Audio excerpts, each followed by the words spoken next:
Welcome to மகே maths class. இன்னைக்கு நம்ம என்ன பார்க்க போகிறோம்னா 6ஆம் வகுப்பு 3ஆம் பருவம் சுற்றளவு மற்றும் பரப்பளவில் பயிற்சி 3.1ல் 9வது கணக்கு தான் பார்க்க போகிறோம். இதுக்கு முன்னாடி 8வது கணக்கு வீடியோ போட்டிருக்கோம். அதோட லிங்க் டிஸ்கிரிப்ஷனில் இருக்குது.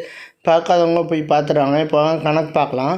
9வது கணக்கு 6 அடி 8 அடி மற்றும் 10 அடி பக்க அளவு உள்ள செங்கோண முக்கோணத்தின் சுற்றளவு மற்றும் பரப்பளவு காண்க. 6, 8, 10 அடி கொண்ட பக்க அளவு கொடுத்துட்டாங்க. அதை வச்சு நம்ம ஒரு செங்கோண முக்கோணம் வரைவோம். ஒரு செங்கோண முக்கோணம் 90 டிகிரி. அந்த முக்கோணம் இப்படி தான் இருக்கும். இதோட அடிப்பக்கம் 6 அடின்னு நான் வச்சுக்கிறேன். 6 அடி. இதோட உயரம் 8 அடி. இது 10 அடி.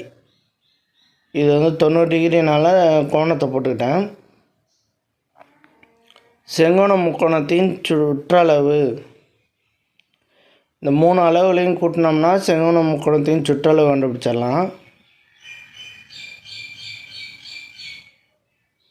செங்கோண முக்கோணத்தின் சுற்றளவு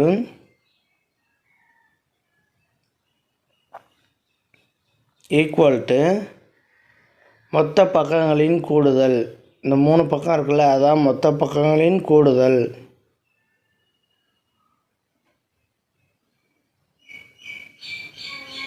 மொத்த பக்கங்களின்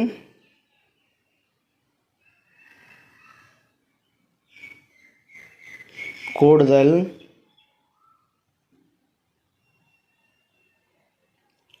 இது எப்படி எழுதலாம்னா, நான் இதை ஏன்னு வச்சுக்கிறேன், இதை இந்த பக்கம் பி, இது சின்னு வச்சுக்கிறேன். இந்த 3த்தையும் கூட்டினோம்னாலே நமக்கு கிடச்சிரும். அப்போ ஏ ப்ளஸ் பி ப்ளஸ் சி, இதை நம்ம இப்படியும் எழுதலாம்.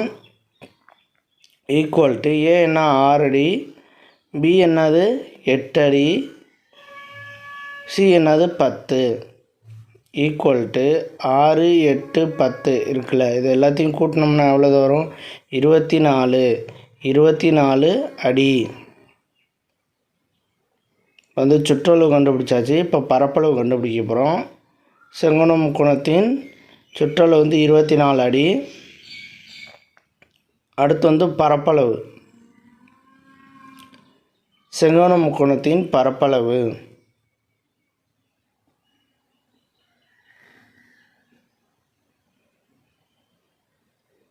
செங்கோண முக்கோணத்தின் பரப்பளவு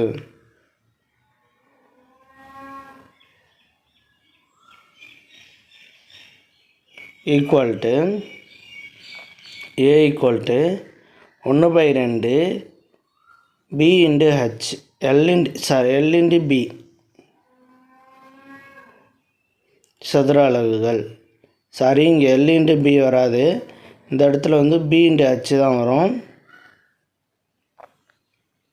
B into H, L into B வராது, பி இன்டு ஹெச் தான் வரும். செங்கோண முக்கோணத்தின் பரப்பளவு ஃபார்முலா இதுதான். இப்போ என்னென்னா, பி என்னென்னா அடிப்பக்கம் பேஸு, அது பி ஈக்குவல் டு 6 அடி. அச்சுங்கிறது உயரம், அது எவ்வளவு? அச்சு 8 அடி. அச்சு 8 அடி. இப்போ இதை இதில் சப்ஜெக்ட் பண்ண போகிறோம். 1/2 பி எவ்வளவு? 6. அச்சு எவ்வளவு? 8. அதை எடுத்து இதில் எழுதிக்குவோம் 8. இது இப்போ இது ரெண்டையும் பெருக்கணும்னா நமக்கு ஆன்சர் கிடச்சிரும். 2ஆல் 6 அடிச்சிடுறோம். அடிச்சிட்டோம்னா 3. மீதி என்ன இருக்குது? 3 × 8 இருக்குது. 3 8 பெருக்கணும்னா 24 சதுர அடி. இப்போ பரப்பளவும் கண்டுபிடிச்சாச்சு. அவ்வளோதான் அந்த கணக்கு. நெக்ஸ்ட் வீடியோவில் பார்க்கலாம். வீடியோ பிடிச்சிருந்தா லைக் பண்ணுங்கள், கமெண்ட் பண்ணுங்கள், ஷேர் பண்ணுங்கள், சப்ஸ்கிரைப் பண்ணுங்கள். அந்த பெல்